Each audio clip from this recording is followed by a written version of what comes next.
High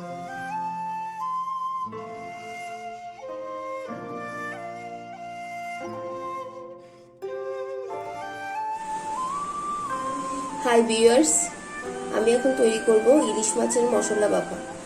সেটার জন্য লাগছে ইলিশ মাছ 6 টুকরা নিয়েছি। আমি নিয়েছি কাঁচা লঙ্কা, এলাচ, দারচিনি, তেজপাতা, আর নিয়েছি এখানে জিরে বাটা। এই রান্নাটাতে জিরের গুঁড়া দিয়ে ভালো হবে না, সেই জন্য বাটাটাই ইউজ করতে হবে।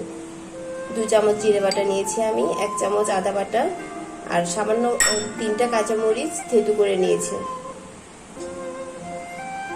সামান্য মরিচ গুঁড়া, হলুদ গুঁড়া, লবণ, আর নিয়েছি সরিষার তেল। এখন আমি মাছটাকে মশলা মাখিয়ে 10 মিনিট রেখে দিব। আমি রান্নাটা ভাপে করব। দিয়ে দিচ্ছি তেলটা।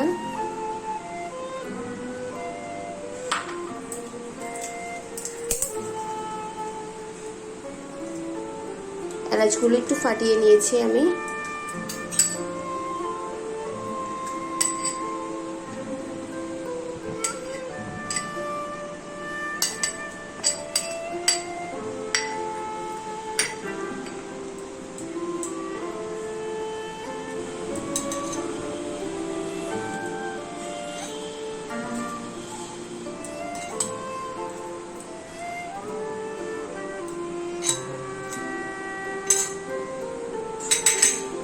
মাছটাকে আমি হাত দিয়ে ভালো করে মাখিয়ে 10 মিনিট রেখে দিব ঢেকে। এখন আমি উপর দিয়ে 4টা কাঁচা লঙ্কা হালকা চিড়ে নিয়েছি, ওই মরিচগুলোও দিয়ে দিব। এখন এটাকে আমি 10 মিনিটের জন্য ঢাকা দিয়ে রাখবো। মাছটা 10 মিনিট হয়ে গেছে, মাখিয়ে রেখেছি। আমি এখন এটাকে চুলায় বসিয়ে দিব। আমি কড়াইতে জল দিয়ে এখানে একটা শিক দিয়েছি, আপনারা দেখতে পাচ্ছেন।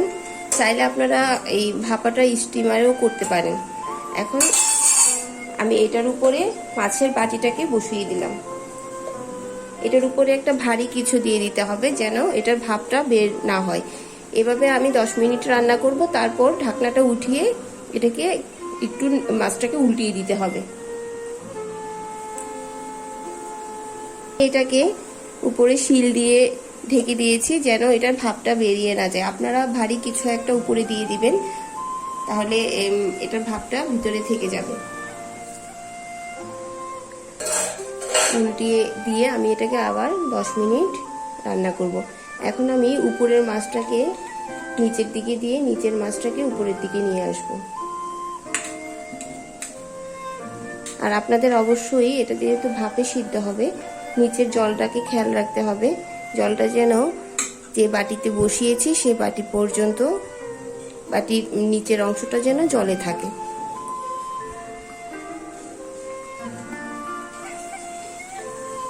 আমার রান্নাটা হয়ে গেছে, আমি এখন ঢাকনাটাকে নামিয়ে ফেলবো। দেখতে পাচ্ছেন রান্নাটা হয়ে গেছে। এখন আমি এটাকে সার্ভ করে দিব। তৈরি হয়ে গেল মজাদার মশলা ইলিশ ভাপা। খুবই সোজা একটি রেসিপি, বাসায় করে দেখবেন। গরম ভাতের সাথে খেতে দারুণ লাগবে। যদি ভিডিওটি ভালো লাগে লাইক, কমেন্টস, শেয়ার করতে ভুলবেন না। চ্যানেলটি সাবস্ক্রাইব করুন এবং পাশের বেল আইকনটি ক্লিক করুন। Thank you very much for watching the video.